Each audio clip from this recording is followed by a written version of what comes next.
সুপ্রিয় দর্শক মণ্ডলী, স্বাগতম এসএ নিউজ ডেস্ক নিবেদিত আপনাদের সবার জনপ্রিয় অনুষ্ঠান গল্প গানের আড্ডায়। আপনাদের সাথে রয়েছে আমি এইচ.এম. ইমরান।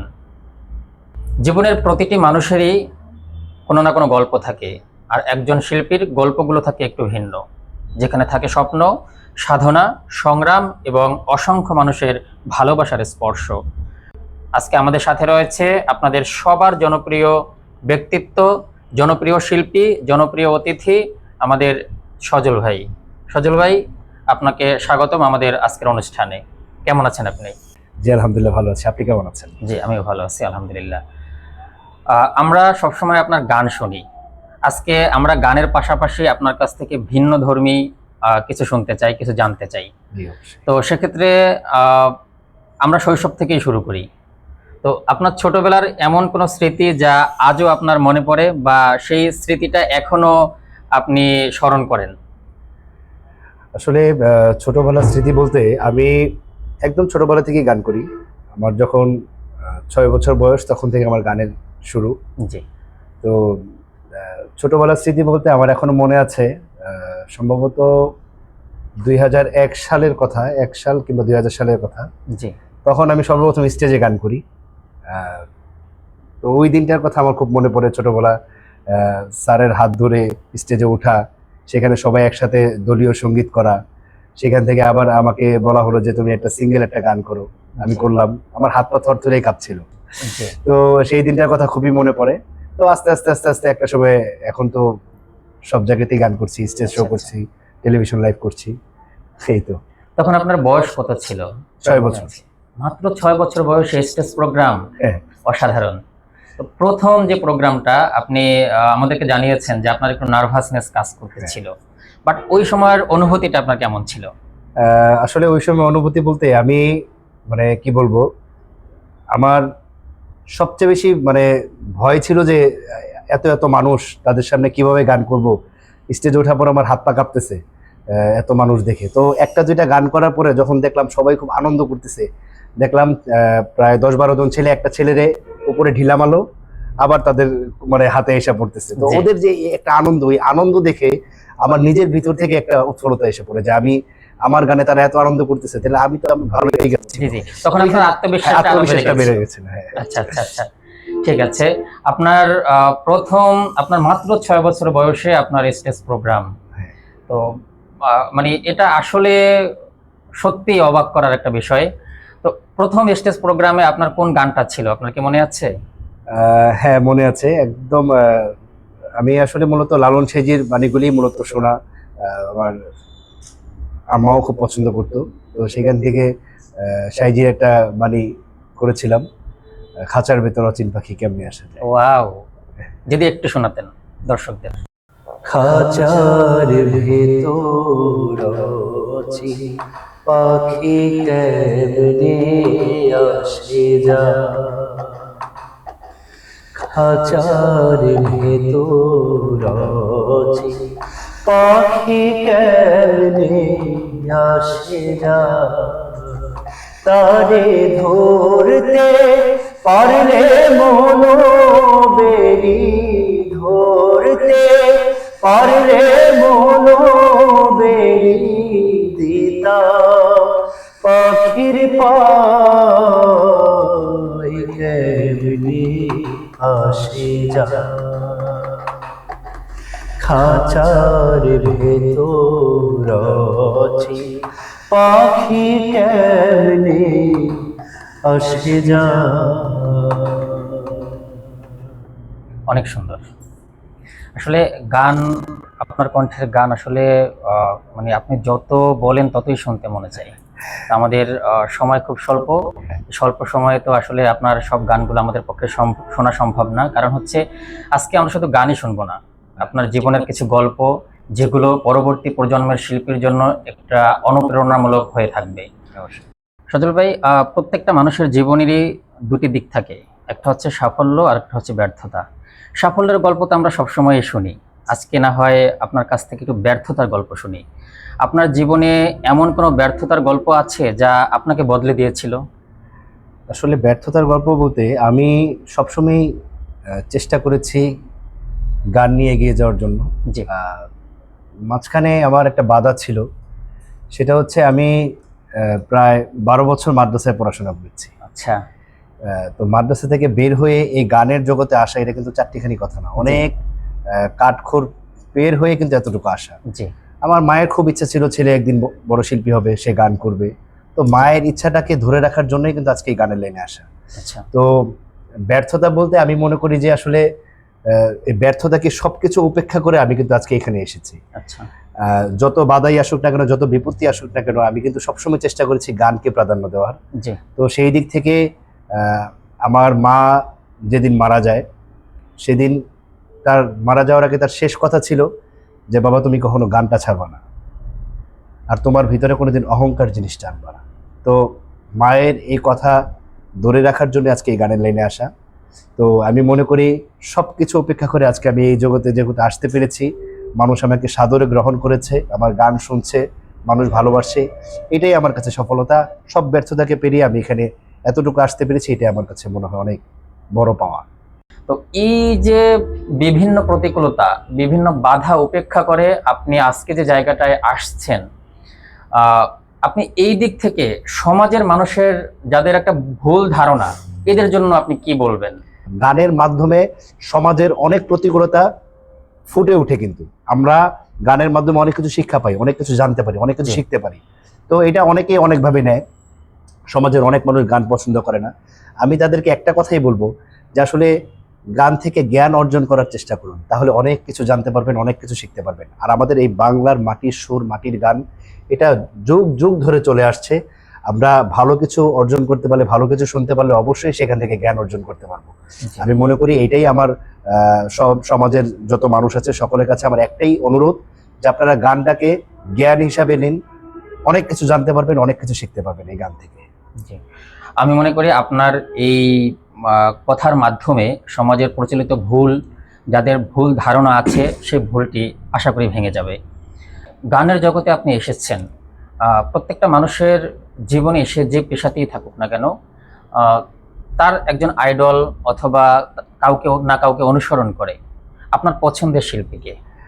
আসলে পছন্দের শিল্পী বলতে আসলে সবার সবার গানই তো আমার পছন্দ। আমি যেহেতু একজন শিল্পী, তাদের গানে আমি গিয়ে থাকি, সেহেতু আমি মানে ওই যে ডিরেক্টলি আমি বলতে পারবো না যে আমি ওই শিল্পীকে আমি অনুসরণ করি, কিন্তু আমার কাছে মনে হয় আমি সবাইকে অনুসরণ করি, সবাই আমার ওস্তাদ, সবাই আমার গুরু, কারণ আমি ওনাদের গান গাই।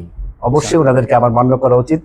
এবারে একজনের নাম যদি আমি বলি তাহলে এটা ভুল হয়ে যাবে। সেহেতু আমি সবাইকে ফলো করি, সবাইকে আমি গুরু মানার চেষ্টা করি। জি। আপনার পছন্দের যে কোনো একটি গান? পছন্দের একটি গান, আমারে আসিবার কথা কইয়া মন করে রায় রইয়াছ ঘুমাইয়া। আমারে আসিবার কথা কইয়া মন করে রায় রইয়াছ ঘুমাইয়া। রাধে গো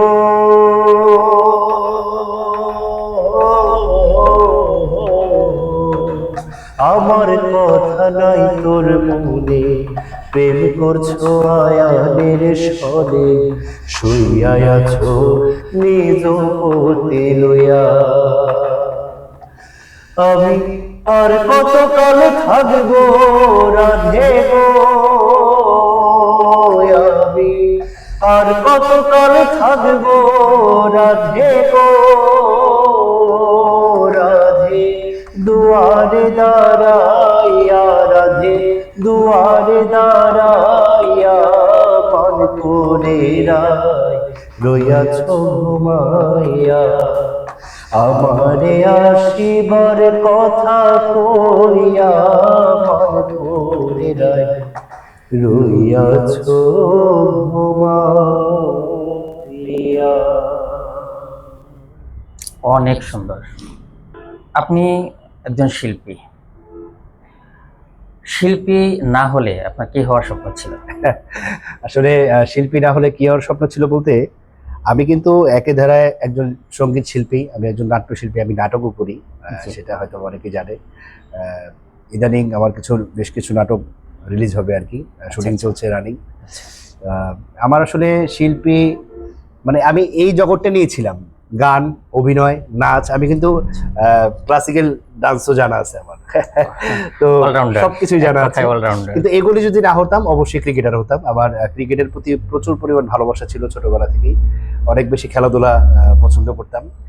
যদি শিল্পী না হতাম তাহলে অবশ্যই ক্রিকেটার হতাম। পছন্দের ক্রিকেটার বাংলাদেশ জাতীয় দলের? অবভিয়াসলি সাকিব আল হাসান আমার খুব পছন্দের একজন প্লেয়ার। আর মুশফিকুর রহিমকেও খুব ভালো লাগে, তামিম ভাইকেও খুব ভালো, সবাইকেই ভালো লাগে আসলে, কিন্তু সাকিব ভাইকে অনেক বেশি ভালো লাগে। আচ্ছা, ইন্টারন্যাশনাল ক্রিকেটে আমার এবি ডিভিলিয়ার্সকে খুব ভালো লাগে। ওনার খেলার 360 ডিগ্রি যে তার খেলা আমার খুব পছন্দ। পাশাপাশি হচ্ছে কেন উইলিয়ামসন, নিউজিল্যান্ডের, ওনাকেও খুব ভালো লাগে। মানে যেটা বোঝা গেল যে ঠান্ডা মাথা, ঠান্ডা মেজাজের যে ক্রিকেটার গুলো, এদেরকে আপনার খুব ভালো লাগে। আচ্ছা, আপনার কাছে একজন ভালো শিল্পীর সবচেয়ে বড় কোন গুণটি থাকা দরকার? একজন ভালো শিল্পী হতে গেলে অবশ্যই তার ভিতরে বিনয়ী ভাব, তার ভিতরে নিরহংকার, কোনো পরিমাণ অহংকার থাকা যাবে না। আমি মনে করি শুধু শিল্পী না, যেই কোনো জগতের যে কোনো মানুষই যদি অহংকার করে সে খুব দ্রুত ধ্বংস হয়ে যাবে। অহংকার হচ্ছে সবকিছুর পতনের মূল। অবশ্যই একটা শিল্পীর ভিতরে তার বিনয়িতা থাকতে হবে, তার ভিতরে তার কথাবার্তা, তার আচার আচরণে কেউ যেন কষ্ট না পায়, কারো কেউ যেন কোনো ব্যথা না পায়, সেই জিনিসটা খেয়াল রাখতে হবে। আরেকটা জিনিসই করতে হবে, সেটা হচ্ছে তার মৃত্যুর পরেও যেন মানুষ তাকে স্মরণ করে। যেমন ফকির লালন সাইজি, শাহ আব্দুল করিম, হাসন রাজা, ওনাদের মতো গুণীজনদের মানুষ সারা জীবন মনে রাখবে। তারা মরেও অমর। আজ থেকে 150 বছর আগে লালন সাইজি গান লিখে গিয়েছে, এখনো পর্যন্ত লালন সাইজির গান মানুষ গায়, লালন সাইজিকে মানুষ শ্রদ্ধা করে, স্মরণ করে। এটাই তো একটা মানুষের প্রাপ্তি, একটা সঙ্গীত শিল্পীর প্রাপ্তি এই জায়গায় যে মানুষ যেন তাকে সারা জীবন স্মরণ রাখে। এই জন্যই একটা গুণীজনরা বলে যে এমন জীবন তুমি করিবে গঠন, মরিলে হাসিবে তুমি কাঁদিবে ভুবন। তো এমন একটা জীবন গঠন করে যেতে হবে আমার মৃত্যুর পরে যেন মানুষ আমাকে স্মরণ করে, আমাকে শ্রদ্ধা করে। এই যে আপনি বিভিন্ন স্টেজ প্রোগ্রামে অসংখ্য মানুষের ভালোবাসা অর্জন করেছেন, বিভিন্ন টেলিভিশন প্রোগ্রামে আপনি দর্শকদের ভালোবাসা পেয়েছেন, আপনার মধ্যে কি এরকম কখনো কাজ করেছে যে আমি অনেক বড় হয়ে গেছি, এরকমের কিছু? সত্যিকার অর্থে একটা কথা বলতে গেলে আমি সবসময় নিজেকে মনে করি আমি খুব নগণ্য একজন মানুষ। আমি আসলে কোনো কিছুই না। আমি শুধু 2টা গান গাইতে পারি বিদায় যে আমি আপনার সাথে অহংকার দেখাবো, আপনার সাথে কথা বলবো না, সেটা তো হয় না। সজল ভাই, আপনার কাছে জানতে চাচ্ছি যে আপনার জীবনের এমন একটা মানুষকে আমরা আজকে স্মরণ করতে চাই যার কাছে আপনি চিরকৃতজ্ঞ। অবশ্যই আমার মায়ের প্রতি আমি কৃতজ্ঞ, কারণ মায়ের জন্য আজকে এই গানের লাইনে আসা, এই গানের জগতে আসা। অবশ্যই তাকে স্মরণ করছি, সে থাকলে হয়তো বা অনেক খুশি হতো আমাকে এই পর্যায়ে দেখে। মা নেই আজকে প্রায় 20 বছর। তো এই 20 বছরে এত ঝড়ঝাপটা পেরিয়ে এতটুকু আসায় অবশ্যই মায়ের কথা, মায়ের অবদান সবচেয়ে বেশি। আর আরও 2টা মানুষের অবদান আছে, আমার খুব কাছের মানুষ, আমার চাচাতো ভাই, তাদেরও আমি খুব মন প্রাণ থেকে স্মরণ করছি। মনির ভাইকে, আমার ফুফাতো ভাই বকুলকে, আরও যারা যারা আছে। আর অবশ্যই আমার সহধর্মিনী, আমার ওয়াইফ আমাকে প্রচুর পরিমাণ সাপোর্ট করে এই গানের জগতে, কারণ ওর সাপোর্ট না পেলে আমি হয়তোবা এত দূর আসতে পারতাম না। অবশ্যই তার অনেক সাপোর্ট আছে। ও আমার লাইফে আসার পরে আমি মনে হয় আরও অনেক ভালো কিছু করছি বা অনেক দূর এগিয়ে যাচ্ছি। ভালোবাসার এমন কোনো ঘটনা আছে যা আপনাকে খুব রোমাঞ্চিত করেছিল? দর্শকের ভালোবাসার গল্প বলতে গেলে আমরা ছোটবেলাটা শুনেছি, বাট আপনার বড় হওয়ার পরে এমন কোন প্রোগ্রাম বা দর্শকদের ভালোবাসা যেটা আপনি সিক্ত হয়েছিলেন? দর্শকের ভালোবাসা সিক্ত হওয়ার মতো অনেক ঘটনা আছে আমার, অনেক। তার মধ্য থেকে স্মরণীয় একটা ঘটনা হচ্ছে আমি সিলেটে প্রোগ্রামে গিয়েছিলাম একবার, একটা শাহ আব্দুল করিমের একটা প্রোগ্রামে গিয়েছিলাম। তো ওইখানে যাওয়ার পরে একটা গান করেছিলাম, ভবসাগরের নাইয়া মিছা গৌরব কররে পরার ধন লইয়া। এই গানটা করার পরে এক লন্ডনী এক প্রবাসী, ইংল্যান্ডে থাকে, সেই প্রবাসী গানটা শোনার পরে আমি স্টেজ থেকে নামার পরে আমারে ডাক দিয়ে বলতেছে যে ভাইয়া আপনার গানটা আমার এত বেশি ভালো লাগছে, আপনাকে আমি একটা জিনিস হাদিয়া দিব। পরে আমি বলি কি? পরে বলতেছে যে ভাইয়া আপনি আমার সাথে একটু চলেন, সিলেট সদরে যাই। জি আমি ভয় পাচ্ছি যে সিলেট সদরে তার সাথে একা একা যাবো, কেন না কেন নিয়ে যাচ্ছে বা কি আসে বিষয়। পরে আমার সাথে আর দুইটা লোক নিয়ে ওনার সাথে আর কি, ওনার গাড়ি ছিল, গাড়ি দিয়ে সিলেট সদরে গেলাম। যাওয়ার পরে একটা ফোনের শোরুমে ঢুকলো, রেডমি ফোনের শোরুমে। তো ঢুকে সে আমার বলতেছে আপনার কোন ফোনটা পছন্দ দেখেন। আমি তো অবাক, আমার ফোনের কথা বলতেছে। জি আমি কি ভাই আপনি ফোন কিনবেন, আপনি দেখেন আপনার যেটা পছন্দ হয়। তো সে আমাকে একটা ফোন কিনে আমার হাতে দিয়ে বলতেছে যে ভাই এই ফোনটা আপনারা হাদিয়া দিলাম, আমার পক্ষ থেকে ভালোবাসা। আপনারা মাঝে মাঝে যদি ফোন দিয়ে আপনি আমার ফোনে একটা গান শোনেন, এর চেয়ে বড় পাওয়ার দুনিয়াতে আর কোনো কিছু হয় না আমি মনে করি। জি সজল ভাই, যে গানটি আসলে মানে যে গানের কাহিনীটি আপনি আমাদেরকে জানালেন, সেই গানটি যদি আমাদেরকে একটু শোনাতেন দর্শকদের উদ্দেশ্যে। ঠিক আছে, চেষ্টা করছি। ভবসাগরের নাইয়া মিছা গৌরব কররে পরার ধন লইয়া, তুমি ভবসাগরের নাইয়া আরে মিছা গৌরব কররে পরার ধন লইয়া। একদিন তোমার যাইতে হবে সমস্ত থুইয়া, আরে একদিন তোমার যাইতে হবে সমস্ত থুইয়া রে পরার ধন লইয়া। তুমি ভবসাগরের নাইয়া মিছা গৌরব কররে পরার ধন লইয়া। তুমি ভবসাগরের নাইয়া আরে মিছা গৌরব কররে পরার ধন লইয়া। অনেক সুন্দর। একজন শিল্পী হিসাবে নয়, একজন সাধারণ মানুষ হিসাবে, একজন সাধারণ নাগরিক হিসাবে আপনার স্বপ্ন কি? আসলে সাধারণ নাগরিক হিসাবে আমার স্বপ্ন একটাই, আমার দেশে প্রত্যেকটা জিনিসে প্রত্যেকটা সেক্টরে যোগ্য মানুষের মূল্যায়ন হবে। যেমন আমার সেক্টরের কথা যদি আমি বলি, আমরা শিল্পীরা দেশের আনাচে কানাচে, আমি মনে করি আমি কি গাই, আমার থেকে হাজার গুণে ভালো গান গায় দেশে আনাচে কানাচে বহু শিল্পীরা লুকায় আছে, যাদেরকে আমরা তাদের মূল্যায়ন করতে পারি না, তাদেরকে আমরা তাদের সঠিক যেই মানে যে প্রাপ্য যে জায়গাটা সেটা আমরা দিতে পারি না। তো অবশ্যই প্রত্যেকটা সেক্টরে প্রত্যেকটা জায়গায় দুর্নীতি কমাতে হবে, মানুষের যোগ্যতা অনুযায়ী মানুষকে তার মূল্যায়ন করতে হবে। জি, আমরাও চাই যে এদেশ থেকে, সমাজ থেকে দুর্নীতি দূর হবে, যোগ্য মানুষের মূল্যায়ন হবে, এদেশের যে বিশেষ করে এদেশের যে মেধার মূল্যায়ন হবে, যোগ্য ব্যক্তিরা যোগ্য স্থানে স্থান পাবে। সজল ভাই, আমার একটা জিনিস জানার বিষয়, যারা ভবিষ্যৎ শিল্পী হতে চায় বা ভবিষ্যৎ প্রজন্ম, তাদের জন্য আপনার কি বার্তা থাকবে?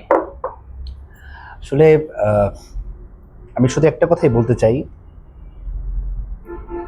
তোমার যেটা লক্ষ্য, তুমি যেটা চাচ্ছ সেই লক্ষ্যে তুমি এগিয়ে যাও। কে কি বলুক, পাছে লোকে অনেক কথা বলুক, তা শুনে যদি তুমি ওই যে তোমাকে আমি ধাক্কা দিলাম, তুমি পড়ে গেলে, পড়ে আর উঠলে না, সেই পড়েই রইলে, তাহলে কিন্তু তোমার লাইফ শেষ।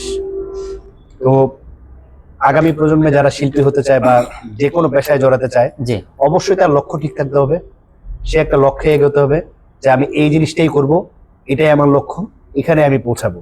জি, অবশ্যই সে সেখানে পৌঁছাতে পারবে। একবার না পারিলে দেখা শতবার, তুমি শতবার চেষ্টা করো না, চেষ্টা করলে অবশ্যই তুমি পারবে। ওই যে যদি লক্ষ্য থাকে অটুট, বিশ্বাস হৃদয়ে, হবেই হবে দেখা হবে বিজয়ে। অবশ্যই লক্ষ্য ঠিক থাকলে অবশ্যই সে সামনে এগিয়ে যেতে পারবে। সুপ্রিয় দর্শক মণ্ডলী, আমরা চলে এসেছি আপনাদের জনপ্রিয় অনুষ্ঠানের একদম শেষ প্রান্তে। আজকে আমরা শুধুমাত্র একজন শিল্পীর কাছ থেকে, একজন অতিথির কাছ থেকে তার গানই শুনেছি তার জীবনের অজানা কিছু অধ্যায়। আমরা জানতে পেরেছি সামাজিক কিছু ব্যাধি, তার থেকে প্রতিকারের উপায়, তরুণ প্রজন্মের জন্য কিছু অনুপ্রেরণামূলক কথা বা বাক্য। আমরা আবারও আপনাদের সামনে হাজির হব নতুন কোনো অতিথি বা নতুন কোনো গান নিয়ে। আপনারাও আমাদের সাথে অংশগ্রহণ করতে পারেন আপনাদের জীবনের কোনো গল্প অথবা আপনাদের জীবনের কোনো অনুপ্রেরণামূলক কথা নিয়ে আমাদের সাথে যোগাযোগ করার জন্য স্ক্রিনে দেওয়া নাম্বারে আপনি যোগাযোগ করতে পারেন।